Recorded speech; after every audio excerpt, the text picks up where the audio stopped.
My professor and I have been meeting at 3 a.m. to talk. I believe it's innocent, but people think otherwise. I am a college student, 19F. I wanted to ask about the situation that happened with my professor. I'm not sure what's normal in college spaces / what's acceptable, so I'm afraid I'm blowing it out of proportion, and I don't want to overreact over something normal. My classmates and friends don't know either, so I want to get some perspective from people older than me or who are in teaching positions who know the protocol. Please give me your opinion. I had Professor John, 42M, for the entire school year. It was his first year teaching. He was teaching a required class for my major, an art course. I went to his office hours the first day of class because I had an important question to ask him about the class. I found him super enjoyable to talk to, and we talked for what must have been 2 hours. He loved my art and went on and on about how talented I was. The whole semester, I would often sit with him after class and he'd talk to me, the longest time maybe being 3 hours. He talked about art, his life, his relationship with his parents, his time in the military, his family, his thoughts on movies and current events, etc. He was very personal with his feelings sometimes. These talks would happen privately in his office, in the classroom, or on the way to his car, or on the way to the on-campus coffee shop. He put me on a pedestal compared to other students. He often complained about other students, about their art lacking something, about their work ethic. It wasn't common at first, but as the year went on, his attitude got worse and worse, and he began to get bitter in class with certain groups. He'd message me from his email and send me things he wanted me to watch, his script that he wanted me to read, etc. When his behavior got worse in the spring semester, I stopped going to his office hours because he eventually began to bicker with me. This change in behavior was likely a result of the students breaking up into groups for projects, and this format meant that he felt he had lost a lot of control to the class to an extent. He took issue with my group, and I found that he was complaining to other students that I was bossy. He seemed to express frustration that the class seemed to listen to and follow me if I had a certain way of doing something. Eventually, sometime after Easter, he apologized to me. He said the other professors told him not to talk to me and just leave our lost relationship be, but he felt that that was wrong. He said he wasn't apologizing to me because I was his student, but because I was his friend. He told me that not talking to me had been bothering him so much. He was taking it home with him to his wife, thinking about it in bed, etc. He wanted the connection back, and I forgave him. Of course, the peace didn't last long, and he ran into conflict with all of the students over the assignment we had all been working on. I wanted to work on another assignment for a class that I was worried about failing, but he pressured me to neglect that for his assignment instead. He could tell I was upset about everything, but he told me to save my feelings for a later conversation when the assignment was over. We eventually had that conversation, where him and me talked until 3 a.m. in the empty classroom. He refused to apologize and doubled down on his behavior, which had upset the entire class. I'm sorry this is all very vague. It's very difficult to summarize. In the end, I told him I was worried about all these conflicts happening again, especially with someone like me, and he told me,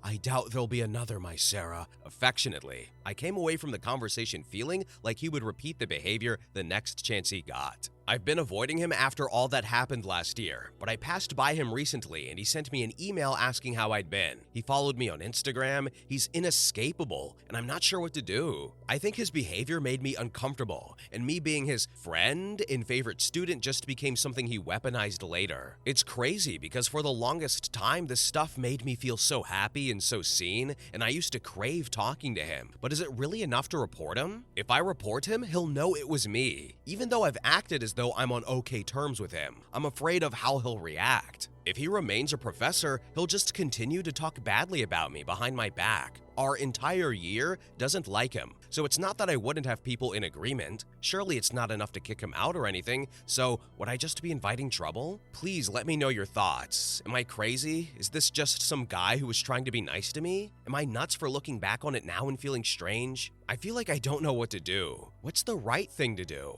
Edit. Thank you all for the very thoughtful responses. It feels really validating to know that I'm not crazy and that it was egregious. I think in my mind, it was hard to know if a line was crossed because it never ventured into something undeniable like sexual harassment. I'll consider reporting once I look at the process. I think I will at least take some sort of action. Now here are some relevant comments. User 1 said, "Talking with a professor until 3 a.m. alone in a classroom is red flag territory. There is a lot of stuff he did which sits on a spectrum of stupid to inappropriate. Is there another faculty in his department or in your network you could talk to about this? The department head might be a person to talk to. They would be able to review the course evaluations, for example. But yeah, lines were crossed. There was an event that we were both at that ended at 10 p.m., so it wasn't after class or office hours. After the event, he took me up to an empty classroom to talk, and that's where we were until 3 a.m. Then OP replied to another comment about someone doubting her story and said, "I know it seems crazy, but it really wasn't obvious to me. I felt like it was wrong, but I wasn't confident in myself. It's hard to take the position of, is this guy doing something wrong, when faculty are friends with him,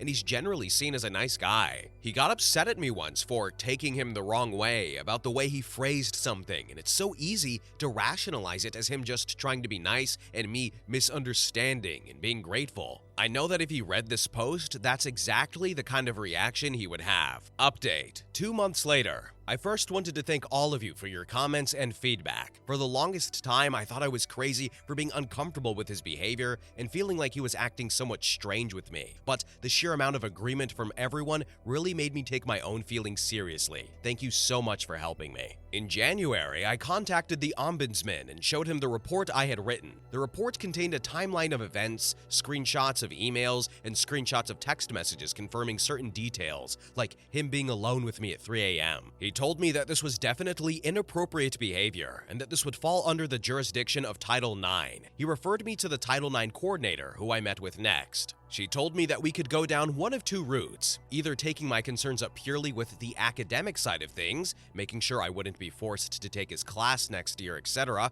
which would still grant me anonymity, or go to the official report route, which would not render me anonymous. I decided to go to the official report route. The investigation was handled by the EEO officer, who told me that she was going to treat this as a sexual harassment case. Honestly, I wasn't really sure how well this was going to go in my favor under that classification, as he hadn't gone beyond some, albeit uncomfortable, sexual jokes. I was interviewed and asked to give as many details as possible and to forward her the original copies of the emails my professor had sent me. She then met with Professor John, who elected to bring an advisor with him. John denied everything, stating that either things didn't happen or that he didn't remember saying that. When questioned about his affectionate behavior towards me, he said repeatedly that he was friendly with all his students. He denied things that I even had explicit proof of, though he didn't know I had proof at the time. I assume he thought I had nothing to back up anything with, so it would be my word against his. The same day he found out I had reported him, he complained in his class about, you know when you think you're friends with someone, then one day they decide they don't want to talk to you anymore? And then he went on a vague rant about his frustration about this former friend. I couldn't believe it, honestly. In the end, the verdict was that he did not violate the university's sexual harassment policy, which I sort of expected. The EEO officer told me that she found my claims very credible, but they did not rise to the level of a policy violation. She told me that this is how more serious cases of sexual misconduct always start, but we do not know that he would have escalated it to that point. She affirmed that he engaged in inappropriate boundary-crossing behavior and had taken advantage of the teacher-student power imbalance. He will remain at the school, but will not be teaching the class I would have been required to have with him next year. The EEO officer recommended to the dean that he be given a mentor, I suppose to guide him into behaving more professionally. She stated that he is a new faculty, so they want to give him opportunities to learn, grow, and change. I don't know how to feel about everything that happened, honestly. Is this the standard university response? I just can't believe how he didn't own up to anything, even with proof. The administration caught him in a lie. I'm happy that I won't be required to be in his class next year,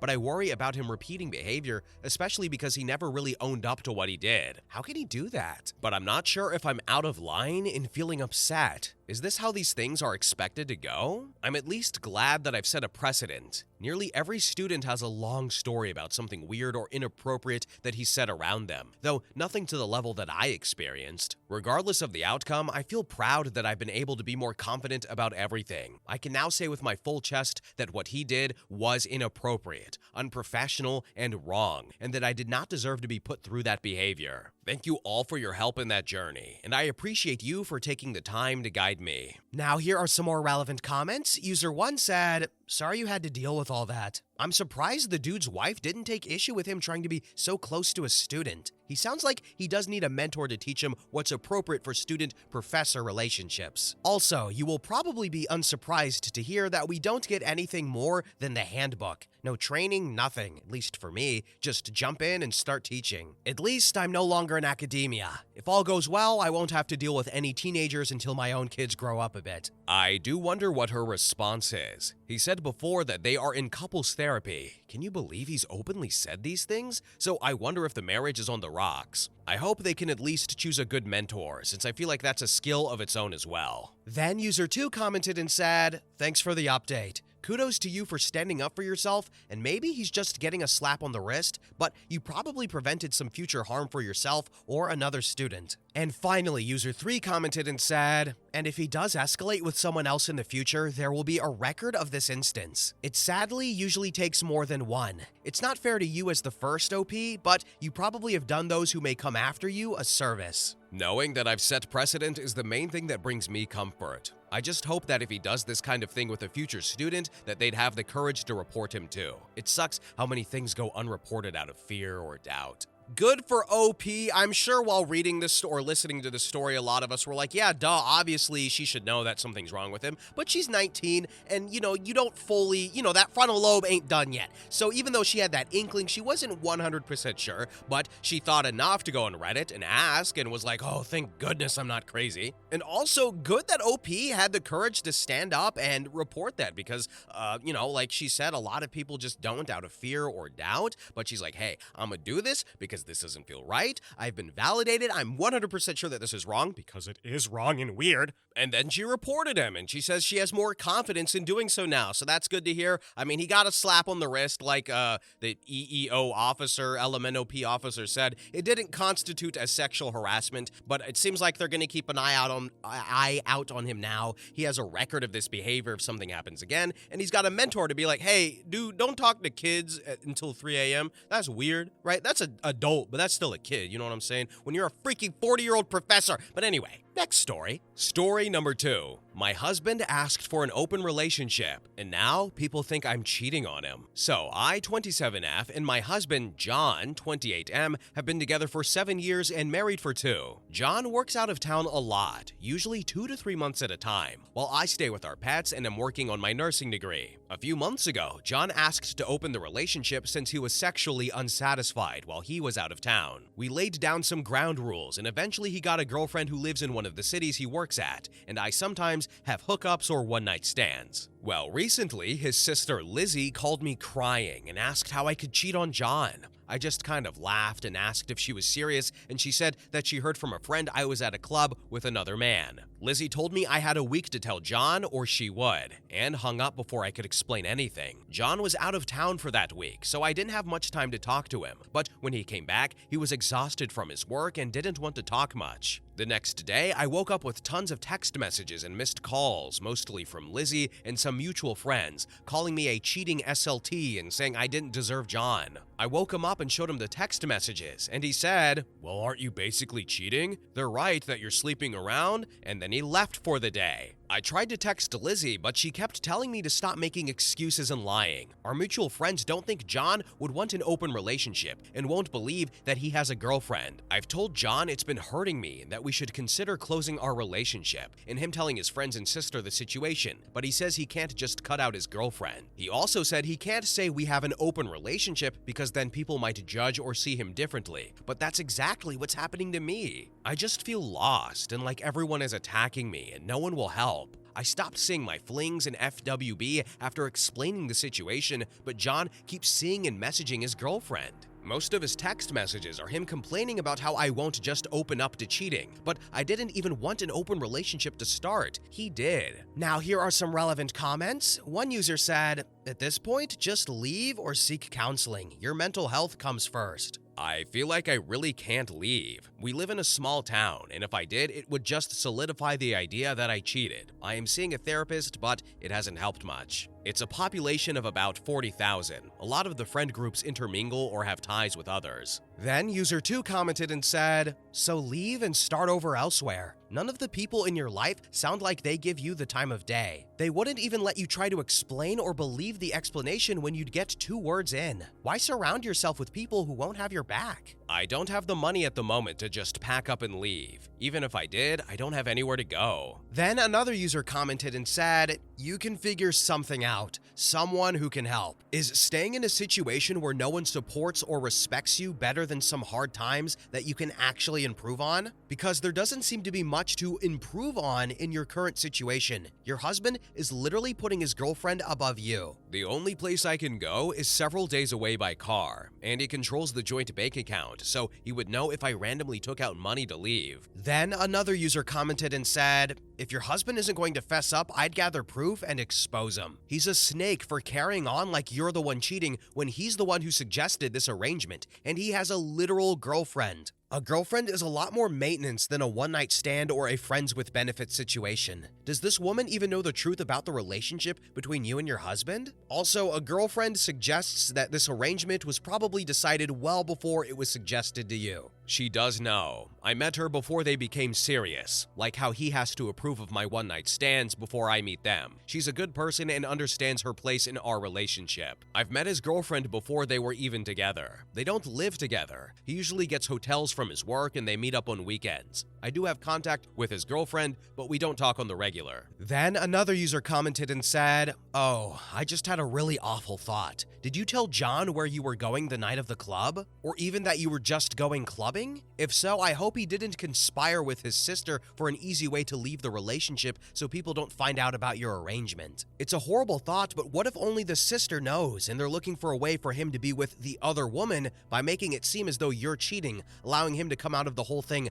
untarnished? Do you get on with the sister? Seems kind of suspect that it was her friend that saw you instead of her, so you can't question why she didn't approach you then and there. Obviously, the friend thing can be valid, but still, I hope there's not more to it than meets the eye." Yes, I tell him every time I go out, and he has to approve of the men I see. He also has access to my Tinder and other hookup apps. That was part of our agreement. And then one final user commented and said, "So you thought in your small town you could go out with a fling and nobody would find out? I would scorch the earth with this. Everyone already thinks you're cheating. Go out and have fun. Make your husband look like a bigger fool. Text him you're telling everyone his girlfriend's name and number, get his reply in text, and send it everywhere. Don't worry about how innocent she is in this. This will be a lesson and an eye-opener for her to the kind of man she's with. After all that, divorce his ass." I actually went out of town, which was 1 to 2 hours away to meet flings. I don't even know how someone saw me. Update, 4 days later. So I met up with my husband's girlfriend and she was upset about what happened. Apparently, he never told her that our hometown was calling me a cheater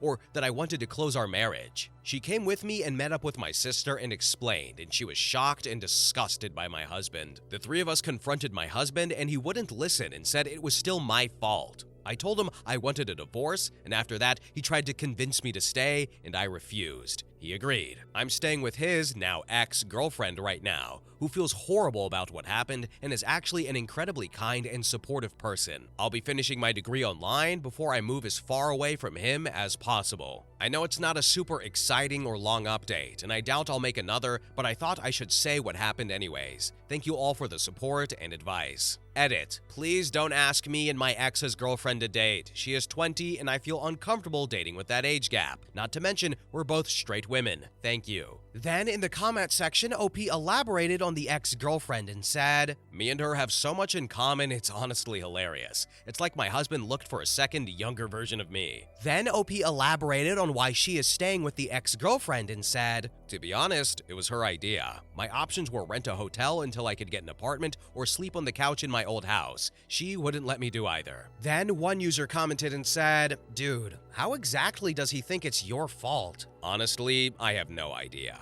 I guess in his head I should have just been okay with whatever and took the punches. I've always been kind of passive, but as passive as I am, I won't take being disrespected so blatantly. Then OP replied to a comment on open relationships not working. I feel like some couples can make open relationships or polyamorous relationships work well, if not better than monogamy. I think if he had been more open and supportive of me, it probably would have worked out for us as well. However, I think when one partner tries to put another on a pedestal or forgets that they have to maintain relationships with both partners, it causes it to fall apart. And then finally, one user commented and said, "You should have said no to an open marriage originally." I know I should have said no, but I sympathized with him since he definitely has a higher libido and thought that would be the best way for us to work things out smoothly. Alright, so we've had some stories about open relationships, or at least people bringing them up, and I'm gonna be honest, I feel like most of the time they don't work. Sometimes they do. Sometimes they do. I wouldn't do it, but sometimes they do. I've known one person where it's worked for them. But I do know we've got some people in the comments who are supportive of it. I read the comments, but this is one of the more worst examples that we've seen here on the channel. I wanted to drop kick John off of my Honda Civic because this guy threw his wife under the bus for his girlfriend, and then it was like, well, aren't you cheating? Bro, aren't you mega cheating, you douchebag? John is such an idiot and such an unsupportive, terrible human being that he somehow managed to lose 2 women at the same time. What an idiot. I hate John so much, and I'm going to stop myself before I continue. But if you guys would like to roast John in the comments, please feel free to do so. Anyway, next story. Story number 3. I saw her after 4 years. My girl left me one day after a 5-year-long relationship. She and a friend of mine disappeared from the map after that. I suspected what was happening, but I could not believe it. I told myself it had to be paranoia. My suspicions were confirmed 4 months later. 4 years went by, and they are still together, and of course, we have friends in common. One of said friends got married recently. I went to the wedding, they were there. She was there, avoiding me. When the time was right, I faced them both, saluted them politely, and got to talking. I wasn't drunk or nervous. I know I am a good person. I know I didn't do anything wrong. I talked to her for some minutes while he watched from 10 feet away. I told her I wish her the best and that I hope her and her family are doing very well. She tried to apologize, but I told her there was no need to apologize for anything. I got drunk later and had a blast with my friends. When I got home and I was safe and alone, I cried. I let it all out by myself. Such a relief. I saw them, I faced them, I kept it together. Now here are some more relevant comments. User 1 said, "I have a similar situation I'll be dealing with soon, and your comment genuinely helped. Thank you." When you hurt others, you hurt yourself. When you hurt yourself, you hurt others. Kill them with kindness. Then user 2 commented and said, "Courageous, strong, and bold. Well done, my friend. So proud of you." Also, don't forget that I'm bald too. Then user 3 commented and said, "She does have something to apologize for though. If you don't want her apologies, that's you being the better guy, but she did lie to and cheat on you." An apology is a request to hurt the person, to be released from the guilt. It is saying, please take this off my shoulders. If you are still hurting, I am still ashamed and guilty. If you are not still hurting, and it is in the past, then there is no reason for them to still feel guilty. Hence, there is no need to apologize. Update. 21 months later, they parted ways. They recently parted ways. I'm unsure of the reasons or the exact timing, but it doesn't matter. I wished them well when we last crossed paths, and I still do. News of their separation stirs up some memories, though they no longer carry the bitterness they once did. It took me years to realize we were not good for each other. What connected us was merely a reflection of our fears. When I saw them at the wedding, I was undergoing therapy to recover from this trauma, which had plunged me into a deep depression. However, through perseverance and consistent therapy, I stayed committed to my path of recovery. I achieved several promotions at work and embarked on building my own house without relying on loans. I've rediscovered the joys of painting, reading, and dating. I've let my hair grow long once more. I am smiling again. After countless therapy sessions, it feels like a chapter from my past now. It's as if I've reclaimed something essential about my inner life, something I had lost even before I met her. I finally understood that it was never about other people, my appearance, or my career. It was always about kindness. Kindness towards myself. What did this girl do? Break up with a monk or something? Cause dang. And who is his therapist? Oh my God. But you know, like if he didn't say that his hair was grown out, I would have thought this was a bald monk or something with the way he's talking right now. But in all seriousness, it seems like he's found happiness and beyond that, just peace. And like he's found hobbies and himself and he's got past that pain, even if what the girlfriend did was pretty wrong, like she just left. and didn't say anything apparently, and then with a friend too, which is crazy, but it seems like it's not bothering him. So that's fine. I don't know if I necessarily agree with the person not needing to apologize because I feel like they should still recognize what they did wrong. But I mean, if he's happy and he's persevering, then good for him. I am going broke in my current relationship. I have a good job and make $60K per year. My boyfriend of 5 years owns his own business, but it isn't really profitable. We rely heavily on my income to get us by. I pay for 2/3 of the mortgage. He pays for the other 1/3 most of the time. I also pay our electric bill, internet, groceries, vet bills, and if we ever go out to eat or do anything, it's expected that I will pay. I also have my car payment and other expenses. I've talked to him about this burden that it puts on me financially, and he just gets upset when I bring it up. He also gets upset when I tell him I can't afford certain things or I'm trying to cut back to save money. I understand he's struggling, but so am I, and I just don't see any end in sight. It's been 5 years and nothing has improved. I love him, but I don't know how much longer I can do this. I currently have $20 in my bank account, and I don't get paid until Friday. Any advice, recommendations, etc. is appreciated. Now, here are some relevant comments. User 1 said, "You're being taken advantage of, and he only complains." Very well said. I dropped $200+ on groceries this weekend, as I do most weekends, and when I got home, he complained that I didn't get certain things. I can't deal with paying and not getting any appreciation. These tantrums are pretty common with him. He literally always tells me I'm not supportive. It drives me crazy. Then user 2 commented and asked, "Does he do anything, OP?" He does help cook sometimes, and he maintains the outside of the house, which I appreciate. Also, as for having kids, he talks about having kids in the future, but not at this rate, sir. He shockingly wants me to stay home with the kids. How would that even be possible? Then another user commented and asked, "Do you have any ownership of his business?" I have no ownership of his business. At one point, I wanted to marry him, but I no longer do. As to getting a separate bank account, we don't have a shared bank account, so that's good. Then another user asked, "Is it an actual/real business, and what kind of business is it?" It is a real business and a money pit. He's definitely putting in the hours, but the return doesn't reflect that. I'm not sure what he's doing wrong, but I don't have time to figure it out for him. I don't want to get too specific because I'm paranoid about people figuring out who I am, but it's related to agriculture, heavy machinery, etc. He works outside every day and also works alone. Then another user commented and asked, "OP, by mortgage, you mean yours, right? Please tell me you're the only person on it, because you need to cut him off, like now. Unless he is disabled, he is a grown-ass adult and needs to get a JOB. Why are you supporting your boyfriend to grow his business that you have no right to? While he is getting his lifestyle subsidized by you, he is taking advantage of you. You need to stop allowing this because, say, if in 1 year the business takes off and it becomes worth thousands of dollars, you can be left broke with nothing. Is that really worth it? It's not. You need to tell him he pays half of everything, 50-50 going forward, or he moves out and you rent out the other space in your room, and you won't be broke all the time. You need to really think out the benefits of your relationship because it seems like you make good money." Thank you. He always asks when I'm getting a raise, but my income isn't the problem. Unfortunately, both of our names are on the mortgage. I'm tempted to put it up for sale, but I don't know how he would feel about moving forward with selling. It's a tough situation. And finally, one user commented and said,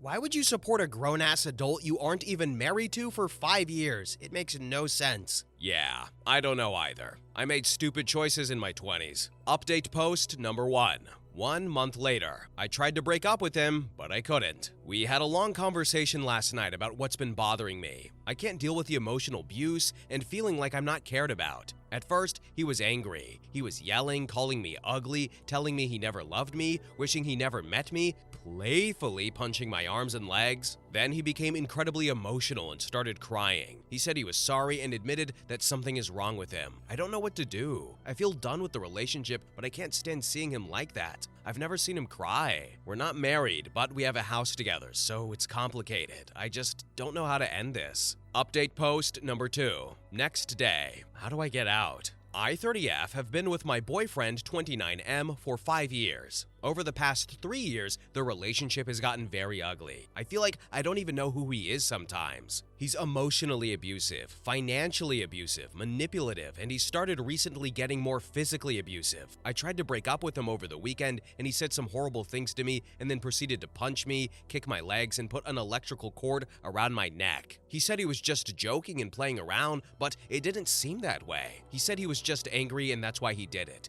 But he's sorry and started crying. I don't know how to leave him, especially since we bought a house together. I feel trapped, scared, and hopeless. Edit. Connecting to a domestic hotline now. Not sure what to expect, but hoping to get some guidance. Thank you for your support. Update post. 1 week later. Can't even visit with my mom. He told me I could visit with my mom and he would go run some errands, but I needed to leave when he was on his way to the house so we would get back at the same time. It takes me 30 minutes to get to my mom's house, so that's an hour of driving time. He finished the errands faster than expected, so I only got to be with my mom for a short time. He was upset that I didn't leave at the exact time he did. I am so tired of this. Here's the text conversation him and I had. He said, "I thought you were leaving when I said I was leaving. I'm leaving now. I figured you'd do this again." Do what? Told you, I was leaving an hour ago. I was literally only there for 2 hours. Yeah, remember when I said I was fine with it if you leave when I leave? Must have forgotten. I didn't realize it was going to be such a short amount of time. Yeah, remember when I said I wanted to get this done with so I don't have to bake out in the heat? Must have forgotten that too. Update post number 3. Next day.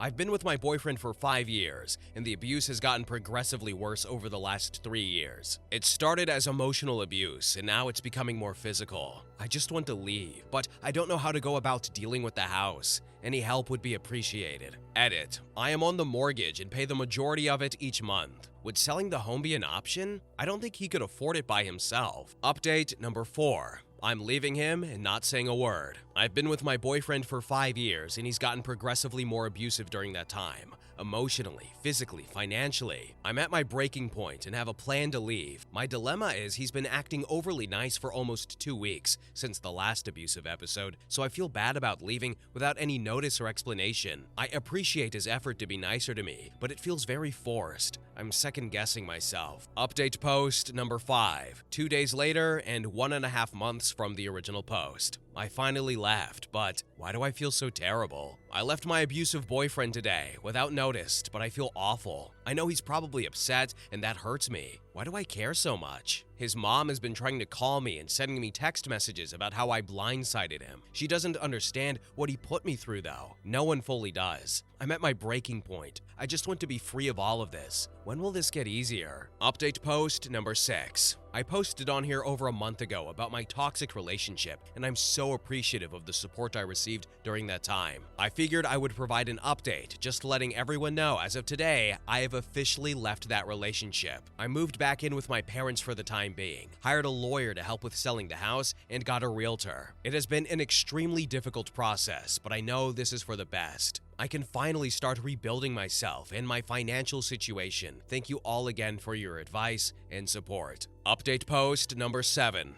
4 days later, starting over at the age of 30. Moved back in with my parents after getting out of an abusive relationship, feeling like a failure, but also incredibly grateful for the support of my parents. Looking forward to finding myself again. Choose your partners wisely, everyone. Good for OP. I'm so happy for her that she left and she got rid of that tumorous leech on her wallet. But I mean, seriously, she was in an abusive relationship. I didn't really see it at first. Doesn't seem like anyone else in the comments really saw it at first, but then she elaborated and gave more updates and we're like, oh, she's really in danger. And then you see the mindset of the person who is in the abusive relationship. She's like, yeah, he hit me and all that, but he's been really nice these past 2 weeks. So now I feel bad about leaving. And right, it's just emotional manipulation and your brain gets all, out of whack and stuff like that, even though you're in distress. But thankfully, she had support, whether that be from Reddit or someone else, and got out. And now she's safe. She's starting over, and hopefully she gets some money from the house. But anyway, next story. Story number 2. My dad is upset I asked my brother to walk me down the aisle. So, I, 27F, am arranging my wedding with my fiancé.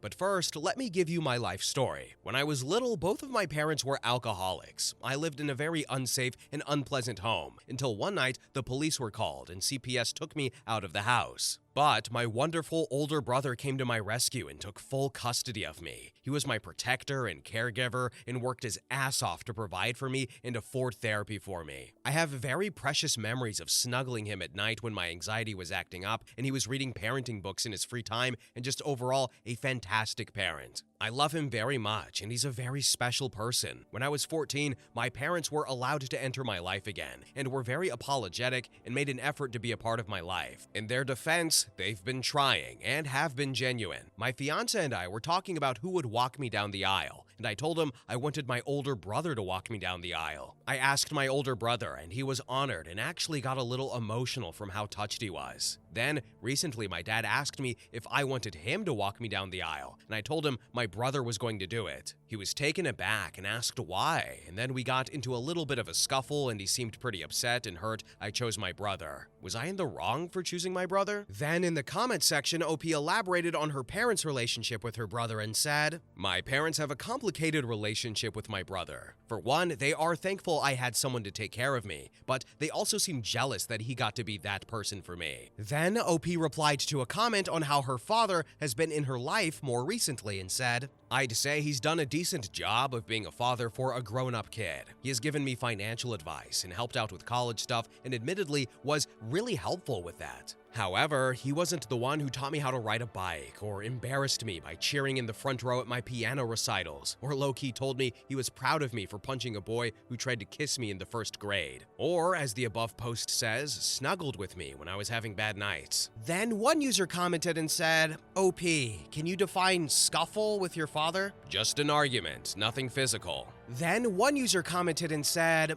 "OP, you should walk yourself down the aisle. It is a misogynistic custom of someone owning you." Ugh, oh, shut up. It just seems like you're trying to start something, commenting on something that the post isn't about. That's great that you walked down the aisle alone, but I have other plans. Then in the comment section, a lot of people referred to OP's father as sperm donor. Can we stop with the comments calling him my sperm donor? I get the sentiment, but like, he's my father. It's not a bad word. I don't really care to call him my dad, but father is completely okay with me, since it is true. Then OP elaborated on her brother and said, "He put his college career on hold and broke up with his, at the time, girlfriend to raise me. As to what happened to the girlfriend, I know she stayed around in his life, but as a friend, and they were both at peace about it. Also, he's married and has a son right now, my nephew, so it's all worked out. He's genuinely the nicest and most lovely person I've ever known, and deserves nothing but the best. And I'm so glad my brother got his happy ending. For years, I felt so horrible that I was allowed to have my 20s to be on my own terms and filled with self-discovery, whereas he spent his raising a child. It's not even like he got a girl pregnant, he just had to clean up after our parents and take up that responsibility. The fact he was able to continue his college career and get a job he loves and have a family softens that blow, but damn, I can't imagine not having these last few years of my life to myself." Update. So, 2 weeks ago, I made a post about how my biological dad was very upset and hurt that I asked my older brother to walk me down the aisle instead of him. Last night, he called and asked if we could talk. I reluctantly said yes, but then he said he wanted me to know he was sorry he reacted that way. He also said he thinks it's completely valid that my brother walks me down the aisle considering it is my wedding, and he understands my relationship with my brother is different than my relationship with him, and he was out of line for questioning that. Then he said if he hoped I could forgive him, and if he was still invited to the wedding, he would feel honored attending as a guest. I was kind of caught off guard and wasn't expecting that, but I told him I forgave him and he was still invited to the wedding, and he said that made him happy. We then talked for a little bit about what's been going on in my life, and it was kind of nice since he was clearly putting in effort. So yeah, not much to say aside that it's good he realized he was being an a-hole and is at least trying to be decent, but it's still good news. Then in the comments section, one user said, "Dad was definitely out of line originally, but this new context makes it seem like it was out of guilt of failing as a parent than out of entitlement." Yeah, seems like he was projecting. And then finally, one user commented and said, "OP, you mentioned he was an alcoholic. Will there be an open bar at the wedding?" Haven't gotten that far yet. Okay, so I got a little emotional at this story. I'm not gonna lie, I'm a big brother, okay? But I don't approve of what the parents did, but at the same time, they made a conscious effort of being better parents and better people, and I'm always going to applaud that. And the dad came out and was like, well, how could you do this? And he got a little angry at his daughter, but then he sat down, reflected for a few days, and realized that, hey, I understand that it's your wedding. It's your choice. I understand that you have a certain relationship with your brother, and you have a different relationship with me. And I'm sure that the dad realized that, so I'm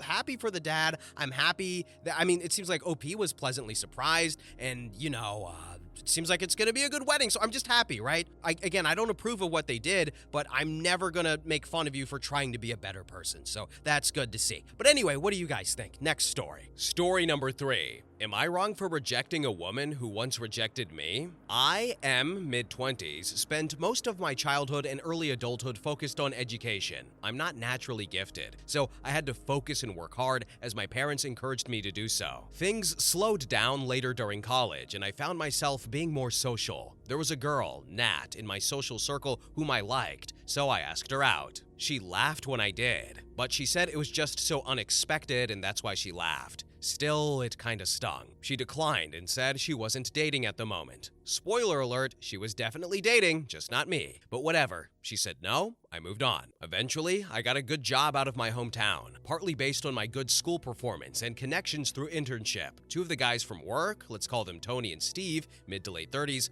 hung out with me a lot and got me to come out of my shell more. They told me to start coming to the gym with them because they were tired of looking at my beanpole ass, according to them. I had a lot of fun and improved my body drastically. Now, Tony and Steve were a couple, so whenever we would go out, they'd be really good wingmen and really got me out of my shell. I'm still a bit awkward, but much more comfortable in social situations now that I've got some experience. This happened over the course of like 2 years. I wound up asking my job to work remotely to be closer to my family, health, money, issues back home, not getting into it, and got approved as long as I travel back to the office quarterly for important meetings and stuff. So now I'm back home again. I ran into Nat at the grocery store a few weeks ago. Turns out she's raising a kid on her own now and generally doing well for herself. We ran into each other again at a mutual friend's party. This is when she asked when I was gonna ask her out again. I said that hadn't really crossed my mind, and she seemed offended, like, why not? I said, I'm not interested, and thought that was that. I did kind of remove myself from the conversation quickly after that, though. Well, apparently, that wasn't okay to do. Nat came and found me again and demanded to know why I'm not interested because you were interested 2 years ago. I told her that was 2 whole years ago, and she lied when she rejected me, and so I haven't thought of her in that way since. She said a normal person would be over that, and then said it's because she's a single mom, isn't it? Honestly, I have no interest in dating single mothers because I'm literally just now dating around. I don't want to have to deal with all that stuff that comes in a situation like that. But more to the point, I'm not attracted to Nat anymore. I simply don't see her that way. Am I crazy here? Like, why are her friends blowing me up because I don't want to date her? Tony and Steve are telling me that I don't owe her anything, but some of my friends at home are telling me to at least give her a shot. I haven't really talked to my parents about it, but my younger brother is saying I should try, and my older sister is telling me to trust my gut. I just don't understand why or how this got to be such a big deal. Update. After reading and replying to some of the overwhelming amount of comments here, I spoke with my sister last night about what to do. I don't like the chaos of this situation. It's a lot of anxiety, and I feel that needs to be resolved. To that end, after much consideration and my sister's agreement, I reached out to Nat this morning and asked her if she would meet for coffee tonight. I made it clear that this is not a date. It's just 2 friends trying to come to terms with each other because I don't like all the messages and comments from her friends. Nat accepted pretty quickly and said she'd like to clear the air on some things. The fact that she apologized for any craziness does give me some hope that our talk later will be productive. I will update you all tomorrow if I can. I appreciate everyone's time and input. Edit. Please, no red pill theories in here. I don't like how adversarial that makes things, and that's not how I view the world. My sister, my mother, my cousins, and many other people in my life are absolutely wonderful women. I don't like the disparagement, so please, let's keep things civil. This is not an indictment on an entire gender. Let's just stop it, please. Now here are some relevant comments. User 1 said, no way. There is literally no benefit to you dating a single mom as a guy with options, let alone one who was not interested when you were less successful. To be clear, the parenthood thing makes me feel anxious and uncomfortable, but in my mind, that's less of a concern than the fact that I'm just not attracted to her. I don't know that it's fair to say my successes are a factor. People always expected a lot out of me, and Nat is successful in her own right. I know that much. She's not a bad person, I'm just not interested. Then user 2 commented and said, "You saying that you are not interested is enough. It's pretty pathetic that she is now harassing you and having other people harass you just because you don't want to date her. That would make me more turned off towards her. Does she think arguing with you about why you won't date her and getting other people to message you over it would make you want her more or guilt you into dating her?" I don't know what she's thinking really. I felt really awkward, so I've been making myself scarce. I do feel kind of guilty. I'm not used to rejecting people. Then user 3 commented and said, "Given that she laughed at you last time, why would you even give her a chance now?" She did say that she laughed because she didn't expect me to ask her out last time. I kind of believed that because I laugh when I'm nervous or surprised too. I just feel guilty. I don't like making people feel bad, and her friends are talking her up quite a bit. She does have a lot of really nice qualities about her, but my gut is just telling me to not go for it. I'm uncomfortable any way I look. And finally, user 4 commented and said, "You're not wrong. She lied to you when she rejected you. That's the only thing that matters." Thank you. The lying does irk me. If she said she's not interested, that would have been fine. Then again, I do understand that sometimes women lie because they don't feel safe. I don't know that I necessarily blame her for it, but it also doesn't exactly make me feel good. Update. Hi, thank you to everyone who commented on my first post. This will be my last. Some of you got very angry quickly, and I wanted to clear up a couple of things before telling you all how it went last night. I try not to attribute behavior to malice if there's a possibility it can be attributed to incompetence. I think the world would be a better place if we tried to do that a bit more and be a little less antagonistic. I know I would appreciate the benefit of the doubt if and when I do something wrong, so I tried to do the same with Nat and her friends. Honestly, I'm glad I did. Nat has been in the periphery of my life for a long time. We weren't ever really close, but being from the same town, you get the general idea of who a person is over time. I was shocked at her behavior because I thought it was unlike her. Her friends reaching out to me surprised me and had me feeling anxious because I'm honestly not used to that much social attention all at once. The tone and content of the attention notwithstanding. These are not inherently bad people. I believe they are just generally good people who are behaving poorly. Anyway, on to what you all really want to know. I met Nat for coffee, well, tea, at a local coffee shop last night. She showed up late, after I did, and said it was because of some childcare stuff she had to take care of. It turned out that her son's father is very much in their lives, but just as a co-parent. The reason she is single is because co-parents is really all they can be together. They did not work well as a couple at all. But from Nat's own admission, her son's father is a very good dad, dedicated, caring, and supportive. I said to Nat these last couple of weeks were very stressful for me because of her friends contacting me about her, and that I'm sorry that she was offended or hurt by my saying no, but I'm not sorry for saying no. Nat stopped and apologized herself. She said she didn't intend for any of that to happen. She just has some very loyal and passionate friends. She also said sorry for how she behaved at the party and gave me some very helpful context. Nat had just recently started dating again and has not been having much luck. She expected as much, but she didn't expect people to be so uncaring about it. The last guy she met was quite cruel about her being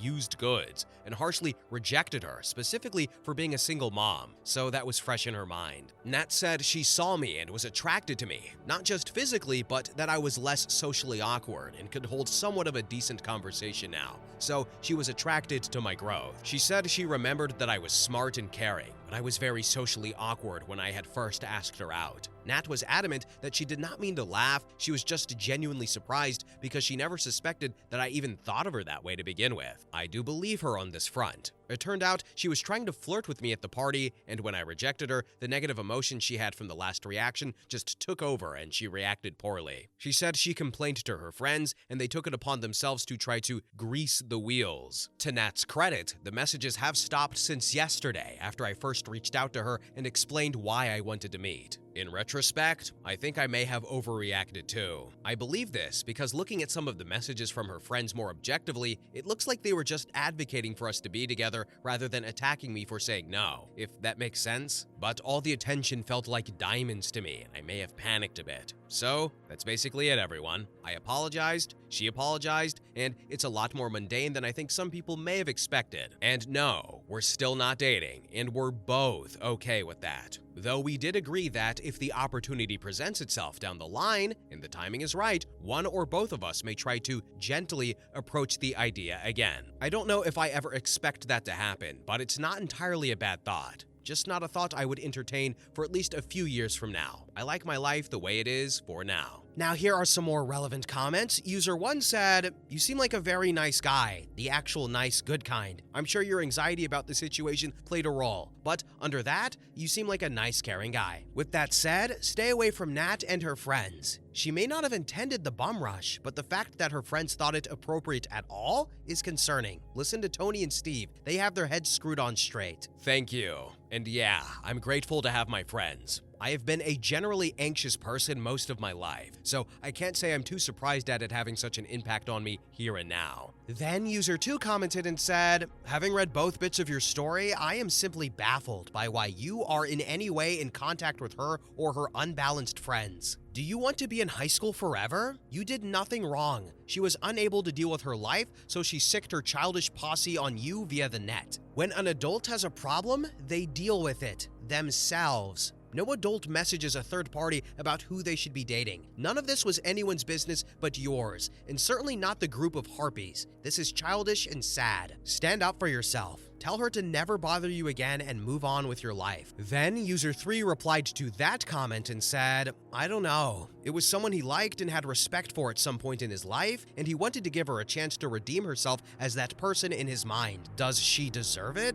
I don't think that matters because he wanted to clear the air. Yeah, I don't think she or her friends are reasonable, but sometimes being a human is to be unreasonable. It doesn't sound like he's gonna date her or anything anyway." Thank you. I did want to settle the matter. If something feels unresolved, it makes me feel very uncomfortable. I'm very glad that Nat was more agreeable this time around, and I appreciated learning the context of her life. I feel very badly for her that the last guy or two treated her so meanly. I can't fathom being that callous to another person. It doesn't make sense to me. So what did I say in the last commentary? If you try to, improve yourself, I'm happy for that, but I still didn't excuse what the parents did, and I'm not going to excuse what Nat did, because when she had that reaction to OP, that's kind of what I suspected immediately, was that it was some kind of knee-jerk reaction based off of something else. Then he sits down with her, and we learned that was exactly the case. She was unfortunately treated rudely by other people, but I don't feel like that excuses her doing that, and I don't feel like any of that excuses the friends coming to OP and sending those text messages. I feel like that's stuff that high schoolers do. And I'm happy that he and Nat cleared the air and resolved things and said, hey, maybe down the line we can do something together. But I don't approve of that behavior that Nat initially did, of just having that knee-jerk reaction and then saying, is it because I'm a mother? Like, that's something you see in TV shows. Like, I don't feel like that's reasonable behavior. Personally, I've never had like such a knee-jerk reaction to somebody like that before, and I've never sent my friends after people before. I felt pain, I've felt hurt, but I've never, weaponized it somewhat to other people. So I can't personally, based off of what I've done in my life, approve of that behavior, even though I am happy and glad that she apologized and recognized it. But anyway, what do you guys think about this story? I'm sure there will be plenty of opinions, but you know what? They're all appreciated as long as they're civil. We can do civil on the internet, right? But anyway, we're at the end of the video. Thank you all so much for watching and have a good day. Bye-bye.